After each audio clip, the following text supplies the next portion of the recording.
Gerry Ryan, the Ryan Line on 2FM, Ireland's number one. Police deputies, order in the Dáil bar, please. Owing to the recent slapping of an arse, namely that of bar employee Arska's arse. And a fine arse it is too, Concord. We hereby convene the Arse Tribunal. All rise for chair, please. Yeah, silence in my chamber, please. A pig in a wig, lads. Today I'm charged with conducting the Tribunal of Inquiry into certain matters of arse slapping to establish who slapped Arska's arse when the lights failed in the Dáil bar. Now, Mr. Lenihan, how do you wish to pay my fees? Would you accept government bonds, Judge? Your bonds are worthless. Anyway, we'll have time to discuss it later. On behalf of the government, I'd like to thank you for involvement. I'm a great admirer of yours too, Mr. Cowan. Fucking hell. Now, who are the suspects, bailiff? Messrs. Cowan, Cullen, O'D, Martin and Lenihan were present at the time of the arse slapping, along with Mrs. Mammy O'Rourke and Mr. Mary Coughlin. And the victim? Why the arse? She's well turned out. There's the famous arse now, lads. Silence! Judge, the victim is a Miss Arska. Second name? Arski. Oh, my word. Oscar Arski. What happened, Miss Oscar? Somebody slapped my ass, Judge. That won't do. Now the evidence, Exhibit A, bailiff. Behold a photo of the slapped arse. Now we're talking, lads. I want a copy of that. That's some arse. We now call Mr. Micheál Martin to the stand to identify the said arse. Guilty. Going forward, what can I do for you, Judge? Can you identify the arse in Exhibit A, Mr. Martin? Yeah. And remember, you must tell the arse, the whole arse, Yes. and nothing but the arse. Oh, well, absolutely. Going forward, the curvatures at the bottom are very distinctive, along with the smooth, undulating form of the arse. There is no doubt it is Arska's arse. And do you see this arse in the tribunal today? Yes, it's sitting over there, Judge. I'd know that arse anywhere. We all would. We all would. I'm sorry, Arska. You can slap my ass anytime, Micheál. Oh my God, going forward. Micheál's collapsed, lads. Witness dismissed. Poor Micheál. Now we must establish evidence that the arse was indeed slapped. Exhibit B. Oscar, you must show your arse to the tribunal. How dare you! You will accede to the demands of the bench. Now, your arse, please. Micheál, do something! I think you better do what they say going forward. And the arse, please. Stop it! It's a beautiful specimen. There's something on the arse, lads. Look at that. Aha, there we see a distinctive handprint of the happy slapper on Oscar's arse. Oh my God. They don't call us the feeder feelers for nothing. Whose handprint is on the arse? Roll up, lads, come on now. I slapped the arse. The handprint is mine. Honest. No. Mary Coughlin. It was I that did it. Why did you slap my ass? Right, honest. Well, this government has been distracted from the business of running this country by that arse for far too long. And I thought I could deface the arse with a good old Donegal open palm slap on the arse. Arska's arse. You're an awful man. Right, it's the conclusion of the arse tribunal that Taoiseach Mary Coughlin slapped Oscar's arse. And might I add, it is also the view of this tribunal that it is indeed a very, very fine arse.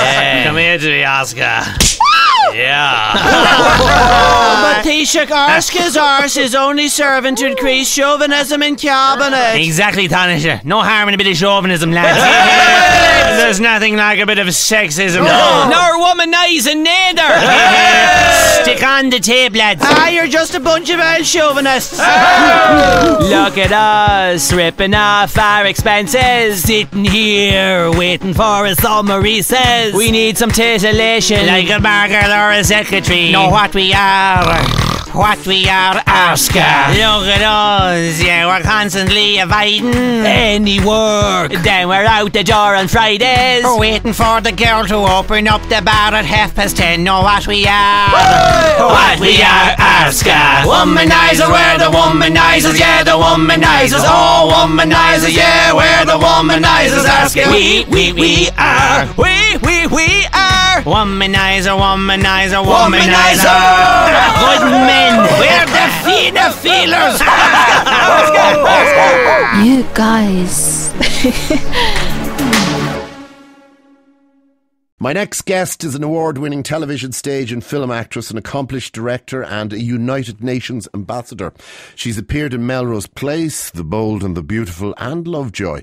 But it's one particular role that has brought her worldwide recognition and To the Tomb will entertain us and indeed haunt her, probably. It's the role of lip-quivering, alcoholic Sue Ellen in the legendary soap Dallas that made her one of the most famous women on television, and in her time, probably the most famous face in Western television screens. Linda Gray played the part of Sue Ellen Ewing for 11 years, and she's in Ireland now to launch Newbridge Silverware's new product collection for 2008. Why got all the cufflinks? Must be time to give me something else, lads. And she joins us now in studio. Good morning and welcome. Good morning. What did you get from the Newbridge people? Thousands, I'd say. Oh, boys, what's that?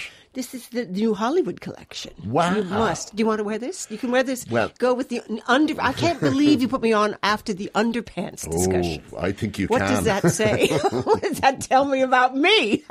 Or you? Actually, JR used to wear terrible underpants. Let's see that. Can you take it off? I think I'm trying to. Wait. You're trying to take it. It's very beautiful. Isn't it lovely? Yeah. This was Marlene Dietrich wore this in a movie, one of her movies. Here. And what are they doing? They're recreating. They're recreating classics, and it's divine. Look how beautiful that is. Marlene Dietrich, one of our most talented lesbians. Of course, yes. And it's absolutely beautiful, isn't it? It's very classic, isn't it? Absolutely. See, you could wear that. Oh, I don't think so. Maybe no. your wife could. Yeah, my wife could definitely wear it. I think you should have that. It looks almost. Victorian. Yes. Yeah. Little deco-y, maybe. A little we're Victorian. We're going to put it there. Where am I going to put it? I don't know. It looks like He's stolen my necklace. Hang it there. I let him look at it, but now it's vanished. No, it's over there. It's fine. It's over by the compact disc machine. I don't trust welcome, you. First of all. Thank you very much. Of course, I will immediately. Actually, you look better. I look better? Yeah. But it's the stress is gone, and the drink is gone, and the husband is gone. That would de-stress anybody. In that order. He was third, in case you weren't counting. Have you had 3 husbands? No. He came after the drink and the stress. All right, okay, the drink and the stress. Now, of course, we all wondered. I can remember the very first time I saw the show. What were you doing? I was a senior sophister in law school, and we used to come home a little earlier than you should have. And my father would come home for lunch as well. He was a dentist, and we'd sit down. He said to me, "Have you seen this?" He says, "Remember the guy used to be in, was it I Dream of Jeannie, was it?" He said, "Remember the guy used to be in I Dream of Jeannie?" I went, "Yeah." And I always kind of secretly had really horribly disgusting thoughts about Jeannie. And I remember, is she in this? And he went, "No." And he says, "There's very, very hot women in it, though, but they're not Jeannies, you know." But he said he was a big Larry Hagman fan. And we sat down, we were having our lunch. One of those bonding moments between men. Was there drink involved? No, there was no drink at that stage. No drink probably in subsequent episodes there was drink involved. But you materialised, Hagman materialised. He was so camp, his character was so larger than life. But you gave him a run for his money because your character was right up there with him. That's right. She was blazing bonkers. She was. Wasn't she? Thank God. And kind of in a mad sort of way, a role model, because it was an absolutely chauvinistic script. And you took it over. Well, you know, you're the first one, the only one in the history of this series that has even broached that subject, because it was written by men, directed by men. The men were the stars. The women were the bookends. We were the reactors. Men were in control of everything. Everything. But not me, not Sue Ellen. Now, of course, your first parts, there was an awful lot of you walking into the room, and he'd be, doing something really awful. I mean, like Heinrich Himmler had nothing on him. It was just because he was in the United States and wearing a suit and was a member of a waspy family that he looked as if it was okay what he was doing. But you deeply suspected there were black people being used as slaves in the background. You know, there were children being abused. This wasn't a good part of the world, really, but it looked pretty clean on the outside. Then you'd appear into the room with no lines, but with the big eyes. But I had no lines in the beginning. I looked at the script and I thought, why am I here? So I remember looking at Larry one time and I was lovingly known as the brunette on the couch. Why? Because I didn't say anything and I didn't have a name. Nobody even referred to me as Sue Ellen. So I was known as the brunette on the couch. And I remember looking at Larry with that dastardly look he had and those beady little eyes. And I thought, why would anybody be married to that guy? Why? Aha! The plot thickens. And then I started creating Sue Ellen Ewing. Because she had to be mad to even marry this guy because he was so bad. So what was she? Was she a preppy who'd just decided to go for it, give up a career, give up everything, and then realised when she got in there, shit, this guy's a monster, but if I want the dough and the lingerie, I've got to stay. Exactly. Yeah. That's who she was. Mm-hmm. She married the richest man in Texas. And because we didn't have cocaine on television in those days, she drank. Yes, exactly. She had not, that's what women did. And the men wrote the scripts, and that's how they observed women. And when did they start noticing that, even though they weren't giving you lines, even with their lack of generosity in terms of script, you were stealing the show? Oh, it was because Larry and I had this magic connection. We had some chemistry because it was supposed to be Patrick and Victoria's show. And then all of a sudden, Larry and I started doing these crazy things back and forth. And they went, those kids are interesting. And they started focusing on Larry and I instead. And Larry and I would do terrible things, like ad-lib things, which you're not supposed to do. But he'd say, Sue Ellen, there's no button on my shirt. And I'd say, I don't sew buttons on shirts. But it wasn't scripted. So the CBS started looking at that sort of back and forth bickering that we started. And they loved it. So then they started writing for us. And of course, it was coming at a very appropriate time because right up until then, no woman, except Elizabeth Taylor and Cat in a Hot Tin Roof, would have been complaining. They would have just put up with any crap whatsoever because Big Daddy was paying for everything. And, so you suddenly were there probably hitting the buttons for a lot of women across the world. Okay, so you are paying for everything, but you know what? It's true because then that's when all the fan mail kept coming in from the women. They loved it. They did get him, go do whatever it takes. So that's when it became exciting. And who decided she was going to be a lush? The producers. Mm-hmm. How did you feel about that? I didn't mind because I felt that I blamed JR for everything. He pushed her to drink. It was his fault. And also you did glamorous drunk as well. Of course, darling. We don't do unglamorous drunk. Oh, no.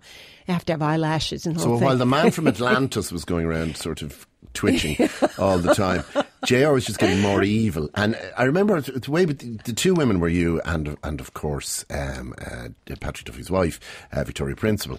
And she'd very large breasts, if I recall, and the idea was to, try and telepathically make her take her top off, which never happened, obviously. Or maybe get you to get into the nude as well. But we had to wait. No, I had very large eyes. You had very large eyes. She had very large breasts. But we did get you into a swimsuit on occasion. Yes, you did. Yeah. Yes. And if I recall, one occasion just summed up how mad the script had gone. Do you remember the siege or the kidnapping?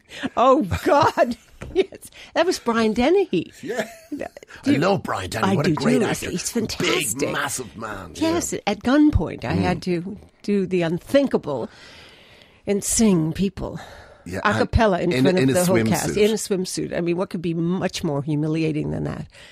Nothing, not much. Now, of course, Larry was a pretty unusual guy, Larry Hagman, off camera as well. You think? Yeah. Oh, yeah, well, I don't know him, but we read about him over the years, and I always thought, well, he wears a caftan, he seems to drink a lot, he spends a lot of time in his jacuzzi. Maybe that's all bullshit, maybe that was not true. What was he like?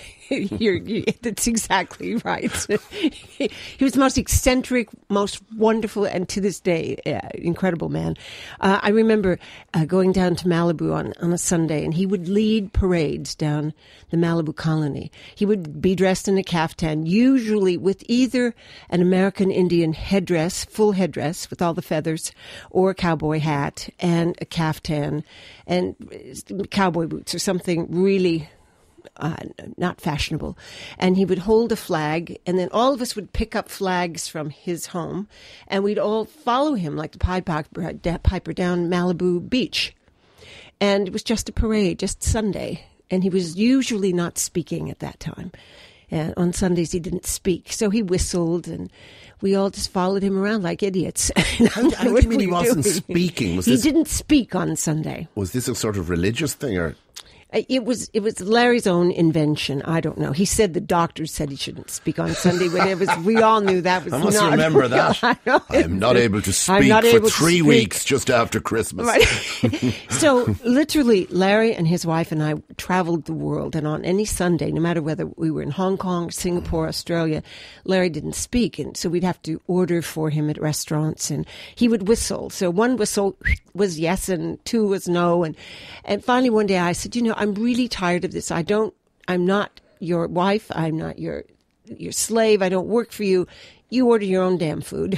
So that stopped it. He didn't want. He stopped. Did you break the spell then? I don't know. I just told him I wasn't. He wanted something. He had to order his own food. So.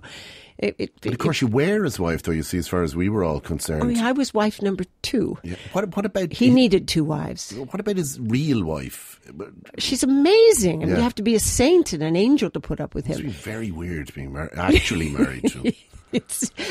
They've been married, I think, 55 years or something. Yeah, it's a marriage. They're amazing. Just to put up with each other. They're both wonderful. And they're both eccentric and fabulous. So now, while you drank for the Galaxy on screen, and of course you had a selection, your tip of choice, I think, was vodka. Of course. Larry and Patrick actually drank for real. They did. During the whole thing. I have nothing in particular against that. In fact, I have nothing against it whatsoever. I take a drink occasionally myself, don't I?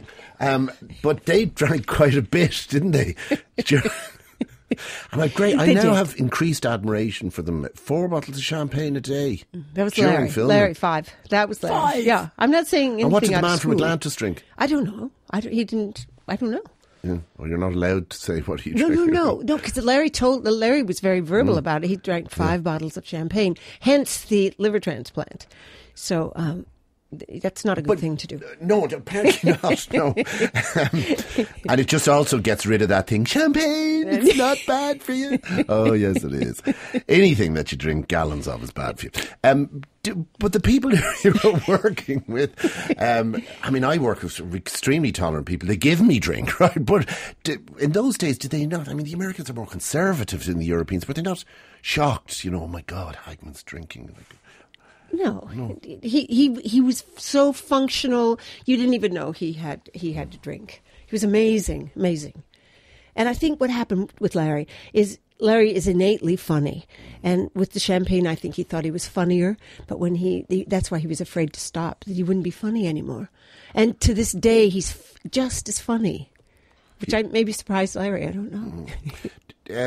He was very dark, actually. His characters, there was a period where, even though the two of you as screen characters became quite a strong, bizarrely a strong relationship, and I thought that was a good bit of scripting. But he was very dark at one point, and it must have been quite hard to play against that.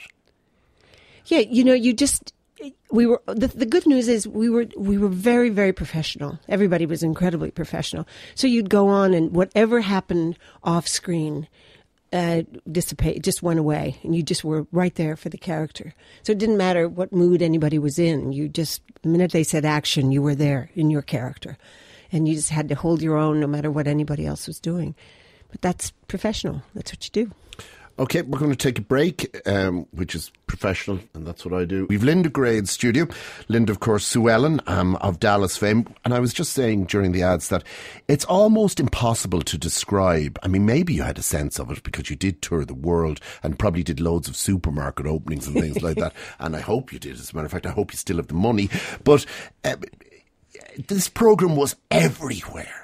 I mean, I remember when the Who Shot JR, people were more interested. I mean, if JFK had come up out of the grave and said, I'm not dead, I think they would have been more interested in what JR was doing. It was all pervasive. It was everywhere. Mm-hmm. So that must have affected you. It did. But, we were working all the time. So we didn't have, access to what people were viewing or how they were reacting to us, or if they turned us off with their remote control or whatever. But it's an interesting phenomenon when you're an actor and you're in someone's home for that length of time, like 13 years. It's a very strange thing because people think that they own you or your family, and they expect certain things from you. So it's very interesting to be an actor watching that and hearing from you that, I was in your living room or your bedroom or your kitchen. And talked about all the time. Yeah, I know. And the subject of debate and commentary on other television programmes, in schools, in colleges, across worktops, in pubs. I mean, women pushing prams, speaking about it all over the world. I know. That's what. How bizarre. Was so bizarre for us. Because we were in a studio, not dissimilar to this. We were in a studio going to work every morning from like 5 a.m. till 7 p.m. and going home to our families. So we didn't realize the global impact of the show. Not till later, not till it kind of started reverberating out that we noticed anything. Now, you were what? You were in your 30s when you came Yes. to the show. I was. A child actress. And you were still married at that point. Yes. What did this new world that you entered, what did that do? What did it do to your marriage? Well, it was. Or did it do anything to it? It wasn't just the marriage; it was the entire family. I was home with 2 children and a husband and dogs and cats and horses, and then all of a sudden this job came. What did he do, by the way? Art director at Warner Brothers Records. Okay. So okay, he could just about handle it then. Yeah, but it's very interesting because it turned. All of a sudden, I was a housewife at home. I worked occasionally on little jobs here and there. And then I was this global international success. And that was tough. A superstar. That was hard. Yeah. And did he ever... I think particularly for men find it quite difficult to go, yep, you're much more famous and much more successful than me. In fact, I've now realised that I am never going to be as successful or as famous as you. Everybody loves you. Nobody gives a shit about me. And but I'm fine with that. Yeah. Not. Yeah, not. Yeah. And that was hard. That was hard. It was hard for the kids because we'd go out to dinner and people would ask for autographs while we're eating, and they just wanted mom. And it was very, very sticky. I It was think very that's hard. one of the most distressing things for family and for friends. Yeah. And then when they turn to your husband and go, it must be great being married to I know. her. It was awful. Yeah. That was What's that she was like hard. at home? Does she, drink? Yeah. It was just that was put a strain. It was very hard. What broke up your marriage? It was just literally a growing apart. And it had nothing to do, I'm very quiet in the press about my personal life because I choose to do that. So I didn't say anything As to is the your press, privilege. and that was my business. And I didn't say anything about the divorce in the press. But because Can you I imagine didn't, trying to take that approach if Dallas was on now? Ooh, no, no.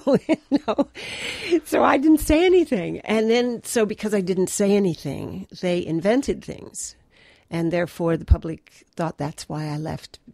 I left this loving, supporting husband, and that wasn't it. But they decided. Do you to regret that. that it broke up? No, I don't. It was better. already happening already anyway. And how's he now? How did he come out of it? He passed away last August. Yeah. And how did he come out of it though? Before that, I mean, did he make another life for himself? He did. Did He he did. escape from you? He escaped from me.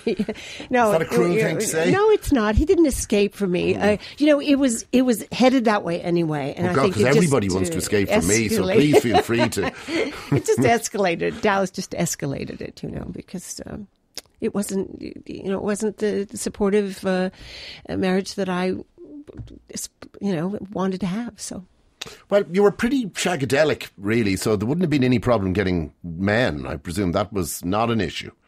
No, it literally wasn't an issue. I didn't have time, so there was no problem It there. makes it sound like you were kidnapped. It sounds like I interviewed this fascinating woman the other day who was one of 7 wives in a Mormon community, and she's escaped with all her kids recently. I'm not comparing being in Dallas to that. No. But maybe. Now, the one thing that can often help these scenarios is if you're paid buckets of money and given a share of the show and allowed direct episodes and things like that. Did you get any of those things? Because today they would have to do that. They would have to do it today, but they didn't. You'd be getting then. maybe $250,000 an episode or something. Yeah, you would I think by so today's now. standards. By yeah. today's, but that wasn't the case. That wasn't the case at all. But I did go in year 8. I asked to direct. I'd studied directing, and I felt I was ready to direct. And I asked to direct one episode in the next 2 years, and they said no. And basically, I was fired in year 8. Were they affronted by? No, they weren't affronted. Ladies asking to direct an episode. Yeah, they thought it was preposterous, and they said, "And if you do, then Miss Ellie will want to direct, and Victoria and Charlene."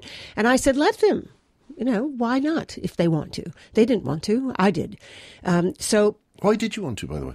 Because actually, I was bored. I was bored. They were keeping me drinking and having affairs, and I said, okay. I'm finished with that. I want to stop drinking. I want to direct. I've always wanted to direct anyway. So I was studying, directing, and so I asked for one episode in the 2-year period. And we were doing 28 shows a year at that time. So, 52 episodes. And Larry had directed quite successfully. Yeah. Patrick directed, and it wasn't because of that, but I really wanted to. So they were all afraid of that, and so they said, "Well, we don't want you back." I said, "Fine." So that was the end of year 8, and then Larry said to me, "Well, I'll see you next season," and I said, "Well, I'm not coming back." He said, "What? Sue Ellen not coming back?" I said, "No, I'm not coming back because I was fired." So Larry really came to my rescue. And Larry went into the producers and said, "She goes, I go," which was very risky for him to do. Because if my knowledge of television executives is anything to go by, they would cut off their own nose to spite their face. So he came in and said, he really fought for me. And so I got to direct. And I got to direct again and again and again. So it turned out to be very more importantly, though, I think some of the episodes you directed turned out to be some of the most watched as well. So that was They were, yeah. Spin on that. Yeah. So that's what happened. And I was thrilled and I loved doing it. And the crew was great to me. The cast was terrific. And so I was happy with that, with the outcome. And you obviously did a huge amount of travelling around the world. Did you squeeze loads of dough out of that? No, no, not a lot. Are you poor? No. Please, I couldn't live with this if she was poor. This would be appalling. I'm poor. Get some of my money upstairs, will you? Yeah, loan me some money for God's sakes. Oh my God. No, I don't do supermarkets. I don't do any of that stuff. God, I do, and I want everybody to know that who's listening. Would you not open a supermarket? I was listening to something on the television or on the radio the other day. I actually nearly crashed the car. The Rolling Stones played some guy's birthday party only a month ago for 2.5 million, right? Whoa! Eric Clapton of Cream, and 750,000. He also says give 500,000 to my charity as well. But I couldn't believe, like, everybody of what I would have called the ultra integrity brigade are doing it. Now, they're not supermarkets, admittedly, they're opening, but they are doing it. And I presume there's a gigantic demand for you to do stuff like that. I think there is, probably. Yeah. And do you?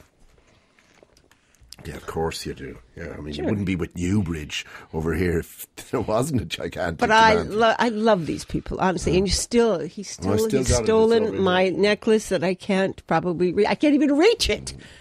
Don't worry, you'll get it back if you're good. If you're good. Now, of course, life. Dallas didn't go on forever, and you're an actress with this. It's always hard to figure out whether these things are. I know from other soap people, certainly in this country, who have, found that after the series ended, they really felt for a good while that their lives had ended because they couldn't get arrested. And, here you are, you can't go anywhere. Everybody knows who you are. They're also a little bit aggressive maybe about the fact that why aren't you there anymore because I want you to be there. You've let us down, you know. And in a way, I think sometimes the public often think, well, why didn't you just go and die then, you know, when the thing was over? Because you're no good for anything else. So that's a huge challenge, I think, for an actor. Woo! Challenge is the perfect word. It is. It is. Because you're very recognizable. So in the beginning, I was offered all these roles. Sue Ellen in 1890, that's Sue Ellen type. You know, the alcoholic, neurotic, psychotic, weird person. And, you know, those roles came in fast. I thought, well, I don't want to play Sue Ellen again. I don't want to play those women again. And they said, oh, yes, but darling, you do it so well. I said, thank you. However, I don't want to do it. So in like 1990 or 91, I think, I took a role with John Landis in Stallone's film called Oscar, where I played a maid with a little funny little hat on. And I wanted to do it for the visual. I didn't want to do the exorcism. The rich, classy, you know, alcoholic. So I loved playing that role, and I had such a good time. It was a French farce, and I loved doing that. So I had to, you know, it was my responsibility. I thought, I'm not going to sit here and feel the victim, like, oh, I don't have a job and nobody's going to hire me. I'll go out and create my own road, and I have, but it's been challenging. And was there anybody batting for you? Not a lot of help. I didn't have a lot of help, but I found that... And what did the studios, how do they feel any sense of responsibility after something like Dallas? No. You made them a ton of money, and they really don't feel they owe you anything. They felt they've given you a job, and you did your job, and you're finished. Next. And it's still being watched, of course, in some territories around the world. Yes, it is. And all the DVD sales, it's huge. Of course, you must get to be cut out of the DVD sales, not... Gone. No. Nobody got anything. No. We didn't get anything. And that's what people assume, that you have all this money because of the DVD sales. And that's not true. I mean, we had some of the guys from Star Trek in here, and I just couldn't believe how shortchanged these guys had been. Mm-hmm. Yeah. And I went, oh, now I understand why you're in the school hall signing autographs and still dressed up with 3 extra stone compared to your screen character. I perfectly understand it. It's a strange word. I think only child actors have a worse deal. I agree. Yeah. That's a hard life. That's a very hard life. Yeah. Only child actors have a worse. I mean, the only fella that escaped it was, I suppose, Mickey Dolenz, I think, from the Monkees. I remember we spoke to him. And Ron Howard did okay. Yeah, Ron Howard did fantastically. He did the best, yes. Actually, what a strange community he lived in with Happy Days. When it was like, that was much weirder, I think, than Dallas. Those people actually all went completely crazy afterwards. Do you see any of your cast? I see them. We're like this very tight-knit family. And this is the 30th year. This month is 30 years ago. You were over here with Charlene, weren't you? Yeah, I was here with Charlene last month. I saw your picture on the front of the Sunday Independent magazine. Yeah, we had a great time. Great time. The bitches are back. The bitches are back, yes. Yeah. Yes. No, it was my first visit to Ireland. I'd never been here before. I don't know how that happened, but I'm glad I saved it. How do you feel about that headline of the bitches are back? You know, because it really is putting it up to you both, actually.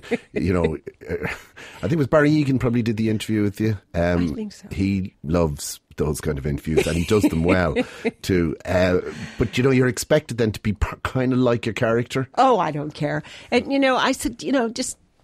You know, when you meet people, good photos, yeah. But when you meet people in person and they see you, people don't believe that stuff. You know, I don't think so. It's just who you are that is important. If they want to believe I'm a bitch, that's okay. Lovejoy, you must have enjoyed that. I loved Lovejoy. He's great. Oh my God, he was amazing. Yeah. I love Ian. He was such a talented guy. There's a drinker who no longer drinks. He no longer drinks. Yeah. He was kind of, I always used to see him as a sort of an apprentice Oliver Reed, and he stopped himself just in time.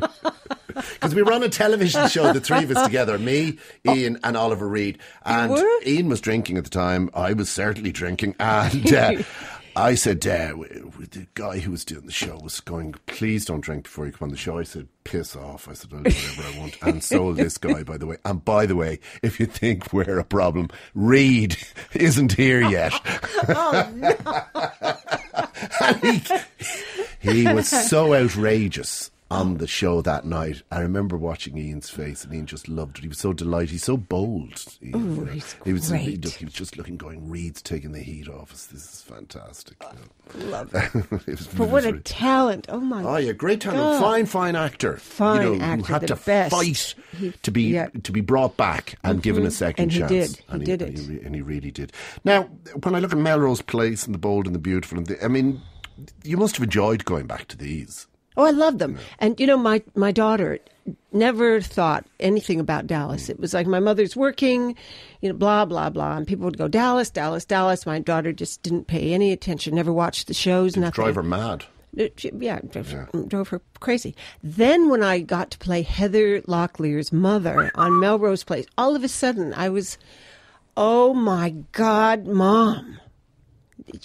All of a sudden I was like brand new. I was like, she had recreated me in her mind. I was a cool Heather mom Locklear all of a is sudden. very nice. She's lovely. She is, maybe still is, married to Richie Zambora, isn't it, from... No, I think they're not together. No, they're not, but they were. 'Cause I know him and another fella that's in Bon Jovi. I went to dinner with them one night here. They come to play here. And I was telling my daughters, I have 3 daughters, I was out with Richie Zambora for dinner. And they were going, who's he? I said, he's only the lead guitar player in Bon Jovi. The guy that's married to Heather Locklear. And yeah. I said, was she there? Yes, she was there. What was she wearing? She's very small. Very small. Very small. Mm-hmm. Mm-hmm. She's not there anymore, as you just pointed out. There anymore. But my daughter all of a sudden looked at me differently. Because, it was an epiphany for you. Yes, it was like, my mother, the actress, because I was Heather Locklear's mother. So that was a big change, life change. She would just, can I come on the set? What can I do? Can I come and see Heather? And again, what's she wearing? God gives gifts in small packages, Now, you're also, and I often think when we mention these things that people sometimes go, what? You're a United Nations ambassador. Yes, I was. You were? I were. What was it for? From 1997 until recently, I went to developing countries and worked with women and children's health issues. So I'd literally go to the countries and sit down on the concrete floors and talk to the women about what their problems with health-wise and how they thought we could help them, how the UN could help them in what way. And so it was amazing, life-changing experience for me. And then our funding ran out, and now I'm an unemployed UN ambassador. I never was employed. Funding ran out? Funding, yes. They good, is it? needed the money to take to someplace else. I say nothing. Iraq, probably. Maybe. Well, you were obviously very proud of that. Oh, I honestly, it was life-changing. It is the unsung things that sometimes I think people like you in particular become, and you often maybe I wish people would ask me a bit about that more than Dallas, maybe. Yeah, because I did it when I started. It was 1997. It was long before celebrities were, going out there. And mine was very quiet, which I loved because I could really do a much more quiet thing. And for me, it was like bringing the word back, what people needed and wanted in the developing countries. And so I would ask them, what do they want? And they'd say, we want clean water, a healthy childbirth, and an education. They didn't want a new car or new anything. They just wanted some basics of life, what you and I would consider normal things, not anything. Did the Sue Ellen dimension follow you to the third world? No, because a lot of these people didn't even have television. So it was a clean entry. No, I came as a human being, a caring human being. I just wanted to know what they were, what they wanted, how we could help them in any way. So that was beautiful for me because they didn't know who I was. So what next now for you? Life's always giving me wonderful surprises. I'm going to do a film in March in Tennessee, in Nashville, Tennessee, directed by Dan Gordon. Dan Gordon wrote The Hurricane with Denzel Washington, so he's directing. It's a lovely film about the early life of Billy Graham. So that'll be interesting. Yes, very interesting. So I get to play a role in that. He sure had an exotic life. He had a fabulous, interesting life. So this is about his early life. Oh, that would be great. So that's going to be great. Okay, the Newbridge Silver website, because you'll be shot if I don't mention this, www.newbridgesilverware.com. The visitor centre, it's got all these wonderful, lovely things there at the moment. It's a big Hollywood Hollywood collection, and you already moment. have a necklace. You probably give it to your wife. You must give it to your wife. What else is down there, by the way? Have you seen it? Have you seen the museum? No, I haven't You seen must it. get down there to the museum. I've read It's about amazing. it. I believe it's incredible. And the showroom is spectacular. I mean, you will love it. You have to bring your wife and your children, everybody down there. Okay, I'll bring everybody. Bring everybody. Linda Gray, it's been an absolute pleasure. Thank you very much. I've loved this time coming with in you. to talk to us. And I wish you health and happiness and lots of it. Thank you, and to you. Good morning. Gerry Ryan.